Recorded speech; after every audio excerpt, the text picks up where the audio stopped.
Chapter the 12th. Elizabeth awoke the next morning to the same thoughts and meditations which had at length closed her eyes. She could not yet recover from the surprise of what had happened. It was impossible to think of anything else, and totally indisposed for employment, she resolved soon after breakfast to indulge herself in air and exercise. She was proceeding directly to her favorite walk when the recollection of Mr. Darcy's sometimes coming there stopped her, and instead of entering the park, she turned up the lane, which led her farther from the turnpike road. The park paling was still the boundary on one side, and she soon passed one of the gates into the ground. After walking 2 or 3 times along that part of the lane, she was tempted by the pleasantness of the morning to stop at the gates and look into the park.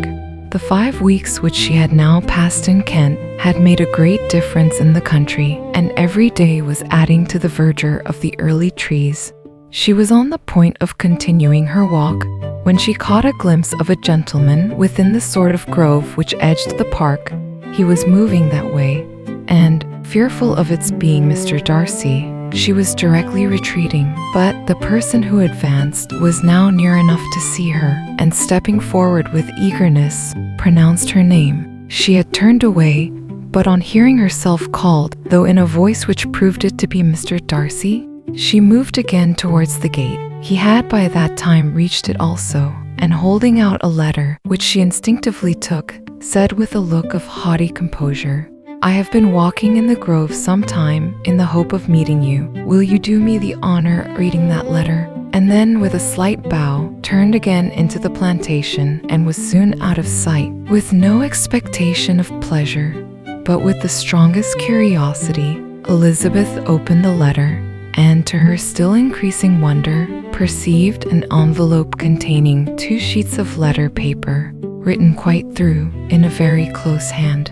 The envelope itself was likewise full. Pursuing her way along the lane, she then began it. It was dated from Rosings at 8 o'clock in the morning, and was as follows: "Be not alarmed, madam, on receiving this letter, by the apprehension of its containing any repetition of those sentiments, or renewal of those offers, which were last night so disgusting to you. I write without any intention of paining you, or humbling myself by dwelling on wishes, which, for the happiness of both, cannot be too soon forgotten, and the effort which the formation and the perusal of this letter must occasion, should have been spared, had not my character required it to be written and read. You must, therefore, pardon the freedom with which I demand your attention. Your feelings, I know, will bestow it unwillingly, but I demand it of your justice. 2 offenses of a very different nature, and by no means of equal magnitude, you last night laid to my charge. The first mentioned was that, regardless of the sentiments of either, I had detached Mr. Bingley from your sister, and the other, that I had, in defiance of various claims, in defiance of honor and humanity, ruined the immediate prosperity and blasted the prospects of Mr. Wickham, willfully and wantonly to have thrown off the companion of my youth, the acknowledged favorite of my father, a young man who had scarcely any other dependence than on our patronage, and who had been brought up to expect its exertion would be a depravity, to which the separation of 2 young persons, whose affection could be the growth of only a few weeks, could bear no comparison. But from the severity of that blame, which was last night so liberally bestowed, respecting each circumstance, I shall hope to be in future secured, when the following account of my actions and their motives has been read. If, in the explanation of them which is due to myself, I am under the necessity of relating feelings which may be offensive to yours, I can only say that I am sorry. The necessity must be obeyed, and farther apology would be absurd. I had not been long in Hertfordshire before I saw, in common with others, that Bingley preferred your eldest sister to any other young woman in the country. But it was not till the evening of the dance at Netherfield that I had any apprehension of his feeling a serious attachment. I had often seen him in love before, At that ball, while I had the honor of dancing with you, I was first made acquainted by Sir William Lucas's accidental information that Bingley's attentions to your sister had given rise to a general expectation of their marriage. He spoke of it as a certain event, of which the time alone could be undecided. From that moment, I observed my friend's behavior attentively, and I could then perceive that his partiality for Miss Bennet was beyond what I had ever witnessed in him. Your sister I also watched. Her look and manners were open, cheerful, and engaging as ever, but without any symptom of peculiar regard, and I remain convinced from the evening's scrutiny that, though she received his attentions with pleasure, she did not invite them by any participation of sentiment. If you have not been mistaken here, I must have been in an error. Your superior knowledge of your sister must make the latter probable. If it be so, if I have been misled by such error to inflict pain on her, your resentment has not been unreasonable. But I shall not scruple to assert that the serenity of your sister's countenance and air was such as might have given the most acute observer a conviction that, however amiable her temper, her heart was not likely to be easily touched.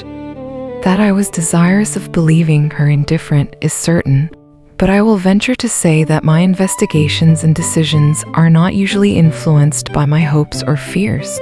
I did not believe her to be indifferent because I wished it. I believed it on impartial conviction, as truly as I wished it in reason.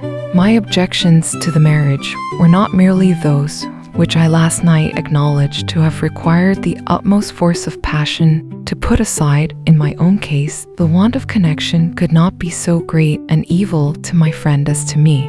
But there were other causes of repugnance, causes which, though still existing, and existing to an equal degree in both instances, I had myself endeavored to forget because they were not immediately before me. These causes must be stated, though briefly. The situation of your mother's family, though objectionable, was nothing in comparison of that total want of propriety so frequently, so almost uniformly betrayed by herself, by your 3 younger sisters, and occasionally even by your father.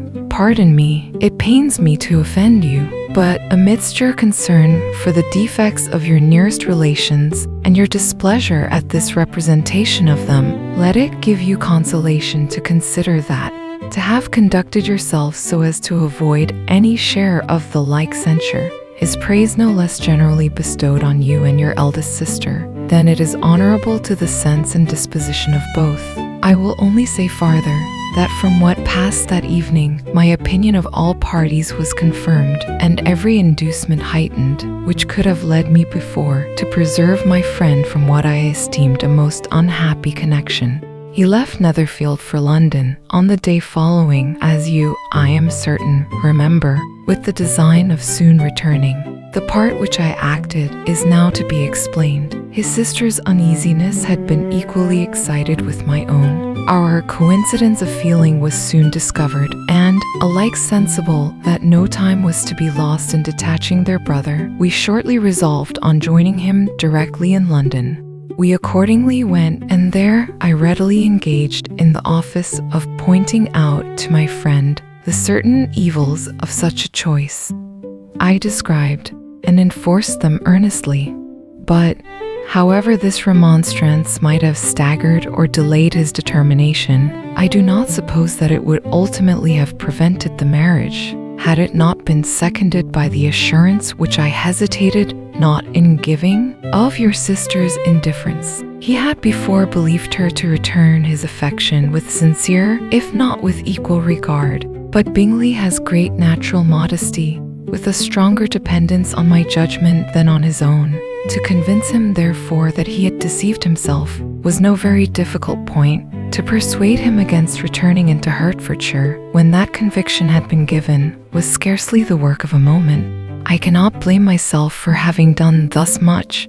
There is but one part of my conduct in the whole affair on which I do not reflect with satisfaction. It is that I condescended to adopt the measures of art so far as to conceal from him your sister's being in town. I knew it myself, as it was known to Miss Bingley, but her brother is even yet ignorant of it. Your likes and subscriptions help us create more videos.